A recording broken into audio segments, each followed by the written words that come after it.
Hey there, folks. Well, brace yourself because I'm back in depressing mode. I want to talk about how when I withdrew from reality, when I was being raped when I was 4 years old, withdraw from reality is too mild a term for it, but I don't have a better one. I detached from reality. I went away. I hid inside myself from the world that had done something completely unspeakable to me and introduced me to a whole lot about the world that I was way too young to know. Monsters are real, kids. Part of that was that I kind of left my body. Not entirely, obviously, otherwise I'd be catatonic.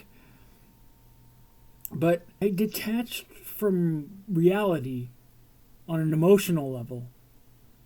My emotional self is still way deep down in the bottom of a deep, dark well, hiding from the world, and all my intellect and insight and all those other things are deployed by the emotional self as camouflage, as a way to hide itself.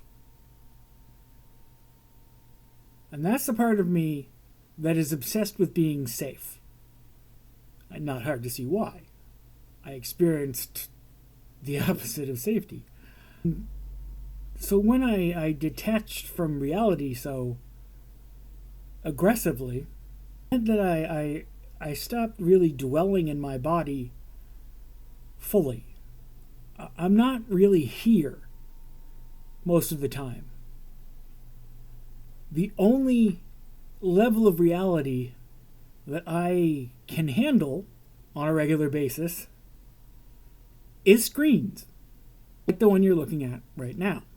Whether it's my computer monitor or the screen of my phone, I spend most of my day in screens, dealing with things that are not real. They're not actually here. They don't actually have weight and mass and odors and all the rest. It's just two-dimensional images on a flat screen. But that's about all I can handle. At least at this point in my life. When I try and alter that very scared little animal that lives way at the bottom of my soul, it just won't let me go outside the boundaries that I've set for myself, the incredibly small area of life I can handle, because it's obsessed with being safe. And to put it in the most brutal words I can think of, it prefers being safe to being happy. It doesn't matter that I'm not a happy animal in my cage.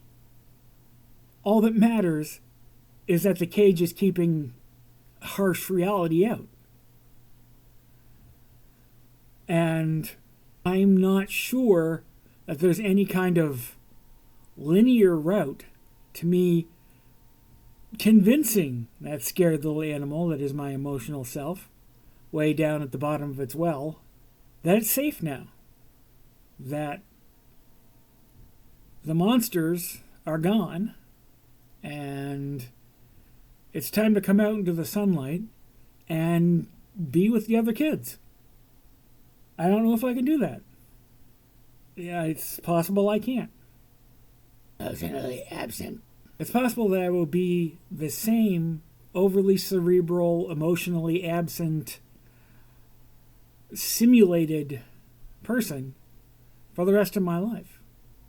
I don't even know how much of me is real and how much of it is an illusion created solely to hide that scared little animal.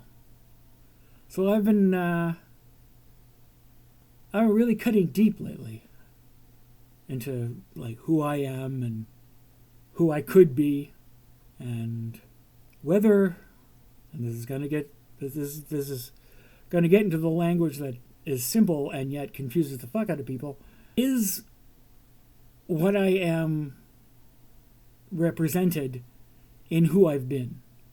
I mean, the answer is obviously no. There's a lot to me that has never been expressed. A lot of stuff that most people take for granted as being just a normal part of life and have no idea could even be missing. And I want to access all that stuff.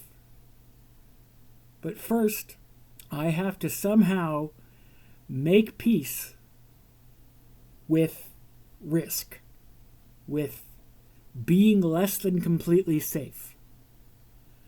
And that means making some kind of deal with my anxiety.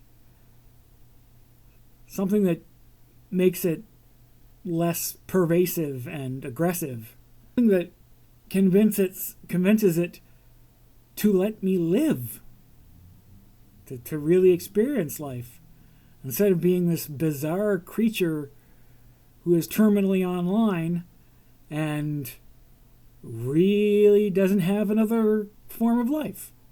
I make videos and I write on my blog, and that's it. And play video games obsessively. And that's really all I do. I want more. And yet more just seems out of my reach. I guess that's all for me for today, folks. I will talk to you nice people again tomorrow. Bye-bye.